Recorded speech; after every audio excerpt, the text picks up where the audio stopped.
Well, welcome back. You're still watching Fut-Afrique. We're having conversations about football on the African continent. Now, you know that we love testing your African football knowledge. So, Brian, if you would do the honors and throw us with the trivia question. Today's trivia question is very simple. Yeah, if you follow the CAF Women's Champions League. Okay. AS FAR going to play in the final today against TP Mazembe. All right. The question you're asking you is, how many times have those two teams won the CAF Women's Champions League? Those two teams? Yeah. Alrighty, fastest. It's a tricky one because... Because? Because just going to be, just keep some spice. Okay.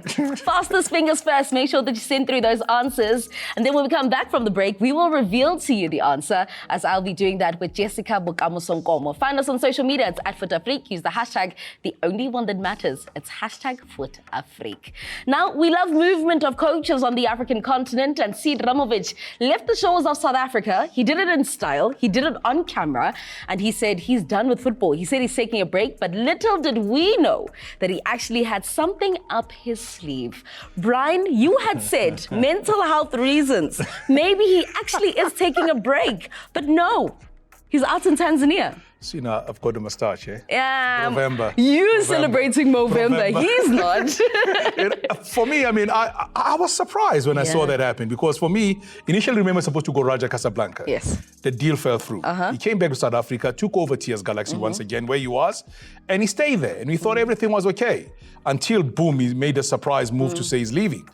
So, and then after, it was just, I mean, during the course of last week, then that's when the announcement was made by Young Africans that Miguel Gamond is no longer there. But what surprised me there was that they were only 1 point behind Simba.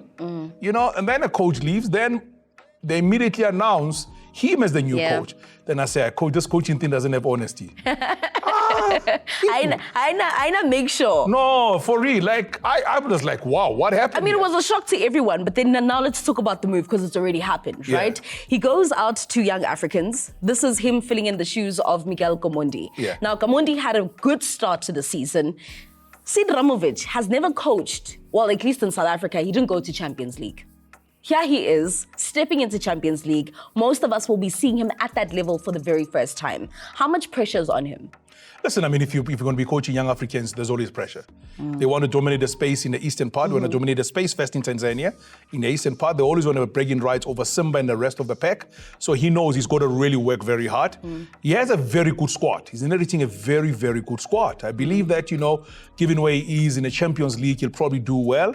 But as to how much time he has, because already he has to play the first game now. Yeah. Al-Hilal becomes the first opposition.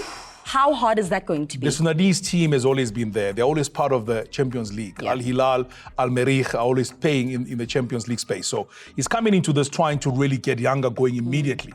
I don't think anything bar getting to the next round or getting into the knockout phase, I mean, getting to the semis, will be acceptable from a Yanga point of view. Well, Sead Romovic out in the shores of Tanzania, what will he be doing? But also, will he be accepted? We're hoping he has a smooth start, because that then sets up the foundation as to how his stay will be. I mean, if you look at this group that he's sitting in, he's got also had five-time champion TP Mazembe in the same group. You know, he's got also, there is Maludia, another team to talk about. So that for me is going to be a very tricky group to navigate out of and get into the next round of the competition. But I mean, South Africans were talking this week, matches postponed, people complaining about all of that, because South African teams are also going to be in action this week. South African teams are going to be in action. Mamelodi Sundowns as well as Orlando Pirates. Can Mamelodi Sundowns make it all the way this time? They find themselves in Group B, where Orlando Pirates make a comeback. Can they get another star on their badge? We will be keeping our eyes on all the action of the CAF Champions League. So week in, week out, trust and believe that we will give you an update, give you our opinion,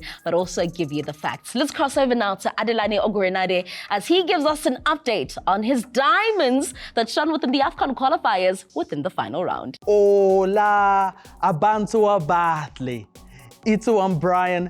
Did you just hear that Vinicius Jr. just found out that he's of Cameroonian origins? Haha, don't get too excited. He wouldn't be joining us at the Afcon. But I could confirmed that 24 teams are going to be joining us, and by match day 5 there were 48 goals scored. By match day 6, 60 goals were scored, and here are the top 5 players that impressed me during the qualifiers. Coming in at number 5 is Samuel Chukwueze of Nigeria. Now, Nigerians on social media were trolling Ghanaians for failing to qualify for the Afcon, but all that laughter abruptly stopped when the Wasps of Rwanda stung the Super Eagles to silence.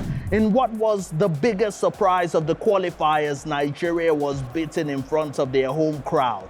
However, one positive that can be drawn from the shambolic night of football for Victor Osimhen and his teammates is Samuel Chukwueze's brilliant solo goal that ended his 14-month goal drought. That goal was sweet like jollof. Chai, that goal was Henry-esque, and definitely in my top 5 goals of these qualifiers. He won $2,000 after being named man of the match. Oh, shit. Coming in at number 4 is the midfield maestro all the way from Tembisa, Gauteng, Patrick Basangwanyi. Is it me or Orlando Pirates number 28 was just too hot to handle in these qualifiers? Did you see that goal he scored against the Cranes of Uganda? Messi and Ronaldo would be jealous of that goal. Then he did it again against South Sudan just 4 days later. Bafana is looking so good. Wednesday card late. Moving on, securing the number 3 spot this week is Riyad Mahrez.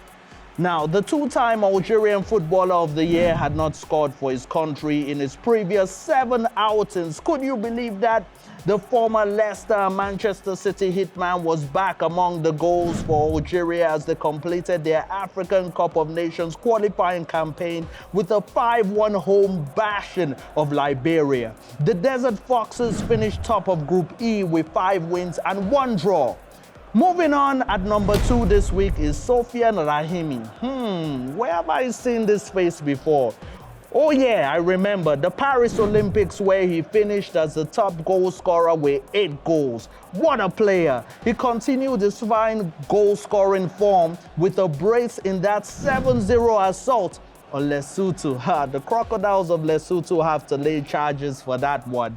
They were simply amazing. Morocco, that is. Now, at number 1 this week is Brahim Diaz. The African Player of the Year nominee was on his worst behavior in these round of qualifiers. He ended up as the top goal scorer of the qualifiers with 7 goals. He first scored a brace in the 5-1 demolition of Gabon, and then he bagged the first half hat-trick against the Crocodiles of Lesotho.